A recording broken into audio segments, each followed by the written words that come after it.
is the bracket on the front of the engine that attaches the engine to the front part of the frame. Henry Ford was kind of crazy about putting the Ford emblem on every single part. So every one of these you clean off all the dirt, and there's the Ford emblem. Oh, there it is right there. Phil and I met when I was in training to be a Peace Corps volunteer at Arizona State University in Tempe, and he was a staff person in Brazil, which was where I was scheduled to go. So he came up to speak to our training group, and of course I already had decided I liked him before he even got there, because one of our trainers was a returned Peace Corps volunteer who knew Phil and had been talking about him and everything he'd done while he was a volunteer and what a wonderful person he was. So I had my eye on him before I even met him.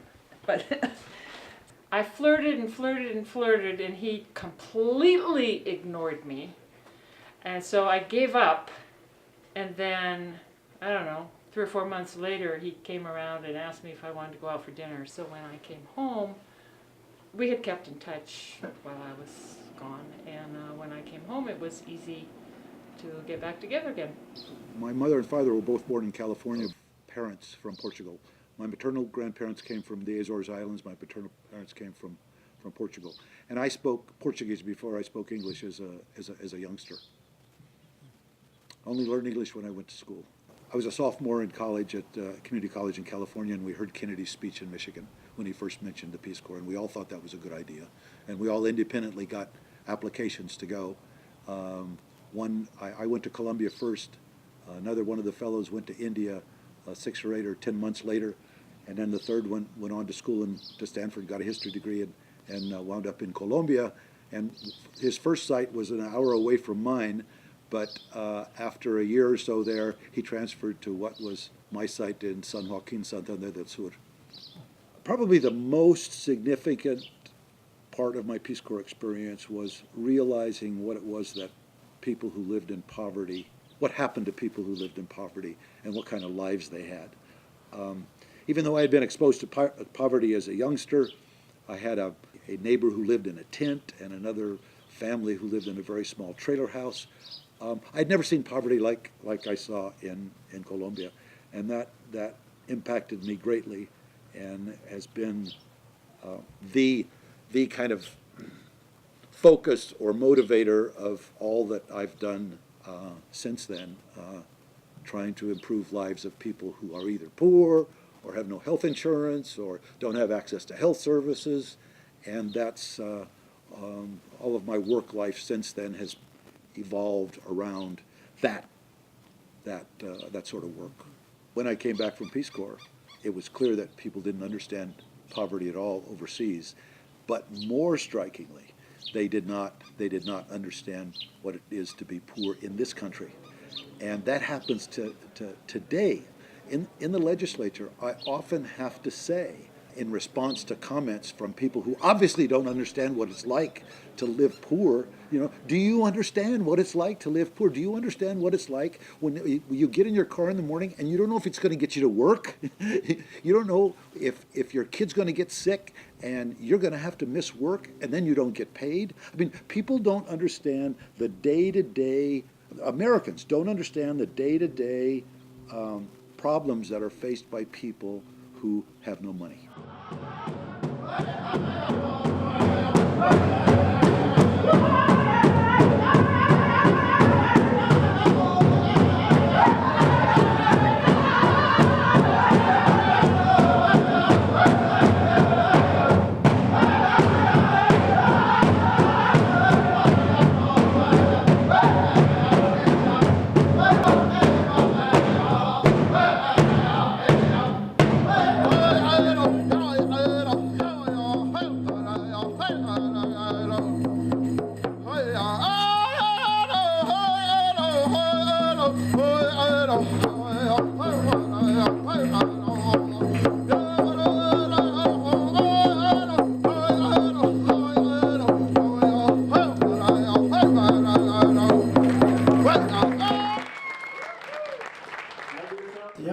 is special, aren't they? You're like the Kickapoo, right? You got guys on both sides of the border. We do. We have membership of about probably 7,000 Yaquis in Sonora.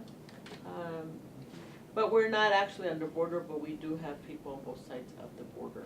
You go back and forth. We go back and forth all the time. And there's a lot of interaction. Yes, Yeah. a lot of interaction. I mean, I've been to meetings on the reservation where there have been a lot of people up from Mexico Yeah. to attend the meetings. I mean, Yeah. on a daily basis, people go up and crossing the border for religious, cultural events as well as leadership issues and dealing with the leaders of Sonora and the leaders up here. I think it was Herminia, Erminia? Herminia, who was the tribal chair at the time. Yes. She made a pitch to me about doing this. I had the bill drawn up, and they looked at it. I remember going back and forth with Attorney General a couple of times, your Attorney General, a couple of times over the language of the bill, and we got it through here. And we got it through here, got it through the Senate, governor signed it, and it was off. In Guadalupe, there was a 46 unit that was developed. One of the, Outcomes of that was One of the outcomes of was that. was the 46 units, yeah. which facilitated the process as well too, Yeah. which, And those 46 units, are they all occupied now, people living in them? Oh, yeah, Yeah. they're all occupied. Yeah, And, yeah, from the get-go. yeah. And do you know if any of other tribes have taken advantage of that? Pretty sure they have, Yeah. but we have not sat down with Yeah. all of them in reference to getting all the information or data, Yeah. but I think that's one area that we need to take that initiative and basically revisit. Sure, sure, the, sure. You know, as Phil says, the tribe is able to fulfill the need of a basic, housing for our members of our tribe. Not only on the reservation, but as well as off the reservation.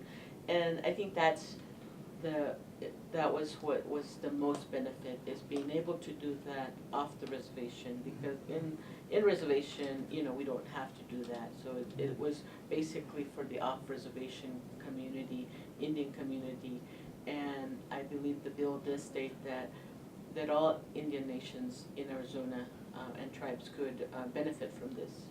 This is the kind of public policy that really appeals to me.